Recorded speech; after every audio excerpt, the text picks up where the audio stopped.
Welcome back to another inspiration journal entry. So I'm just starting here by making a grid to be able to put my color swatches in each square. I realized through the process that it would be a lot easier if I had a bigger journal. Just finding the space a bit tight, especially when it came to the artwork on the other page. But for now, this is a learning experience, and it's what I have on hand, and it's what works, so we're going to go with it.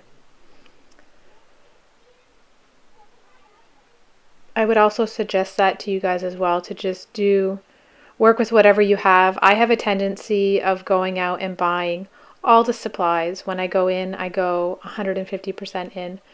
And then I usually end up regretting it down the road because I've spent so much money and I get bored easily and then move on to the next thing. So don't be like me. Don't go out and buy all these supplies because you think that you need just the right paper or just the right color or just the right tool. You would be surprised to discover what you can work with, especially with a limited color palette and limited supplies.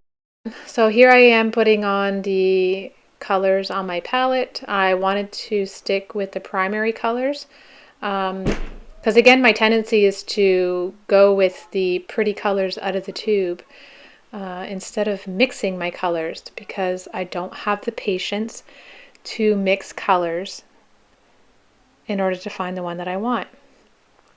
I've mentioned this before in another video. I've never really enjoyed color theory.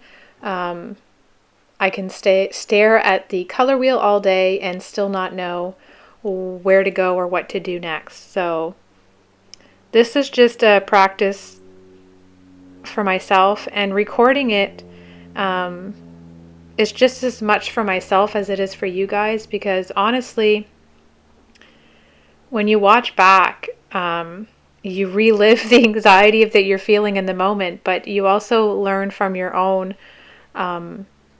patterns and start to understand the thought process behind it, even though you may not have been thinking about it at the time. So you'll see at one point here, I get confused with where I'm putting my colors. Oddly enough, even though I'm by myself in my studio, knowing that the camera's above me and that it feels like somebody's watching me, there's eyes on me, I still get nervous and panic as if people are watching, as if I'm doing a live class. So yeah, it's odd, and I panic sometimes, and then I just start doing things that I shouldn't be doing, that I know that I shouldn't be doing. But anyways, I'm just trying to mix like 50-50 of each color and put them where they match up, which you will see that I end up messing up. Another advantage of recording yourself is that you sometimes see things that you didn't even realize you did in the moment, and other times you look back and understand exactly where you went wrong and how to fix it next time. Watching the playback of this video, there was a few times where I was like, what was I thinking? I don't even know why I did that. And I obviously didn't realize it in the moment because I did it. So yeah, that's why it's helpful to record yourself, even if you don't plan on sharing it with anybody. It can just help you to better understand your own process and what you could have done differently. Sometimes when I watch other artists' abstract pieces come together and I see them doing something and I'm like, no, don't do that. You just ruined it. It was beautiful. So it's interesting to see all those layers come together in the final product. I'm just realizing now that I forgot to mention what colors I was working with. So the red that I have here is quinacridone red. The blue is primary cyan, and the yellow is cadmium yellow medium hue. So those are the primaries that I'm working with, and then of course the white paint. So watching the playback again for the gazillionth time, I'm starting to realize why I was getting mixed up, because I was looking at the yellow horizontal line and then the yellow vertical line and not knowing where to make that continuation of colors mixed with the yellow. So I think I've got myself figured out, but I guess we'll find out the next time I do this if I make the same mistake. But the most recent one that I watched of Donna Downey, she put a series of blues down along the vertical line, which I thought was really interesting, because then you could see a better visual of the same red mixed with various blues, the same yellow mixed with various blues, and the color variations you can get. So I thought that was a really interesting video, and so I might try something similar in my next one. I'm enjoying the learning process. I'm still not 100% confident in my color mixing, or that I've created any color that I love, but again, it's part of the process and just putting myself out there to try and learn. So in the second part, the video that I will hopefully post in the next couple days, I'll be creating an art piece on the page next to it with the colors that are on my palette.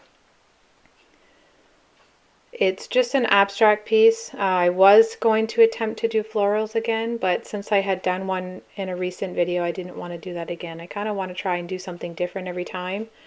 The art journaling is not anything close to my typical art that I do. If you've never seen any of my artwork before on Instagram or on Facebook, then I guess you wouldn't really know what kind of art I normally do. I tend to do portraits and pet portraits mainly. So the mixed media is something that's new to me. I've been playing around with all kinds of different mediums and have not mastered any of them yet, but I'm very much enjoying the process. So most of these videos will be me sharing those experiments, not so much the masterpieces that I create, but eventually we'll get there. I'm still trying to learn the ropes of recording these videos and doing the voiceover and all that jazzy stuff. So we are coming close to the end of this video, and as you can see, I'm kind of mixing random. I'm picking up new clean paint from my primaries and then adding it to the ones that are already mixed on my palette, which again doesn't make the greatest reference picture when I look back at it.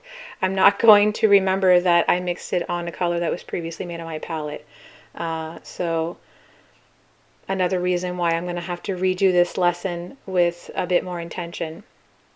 And try not to panic because the camera is above me watching me.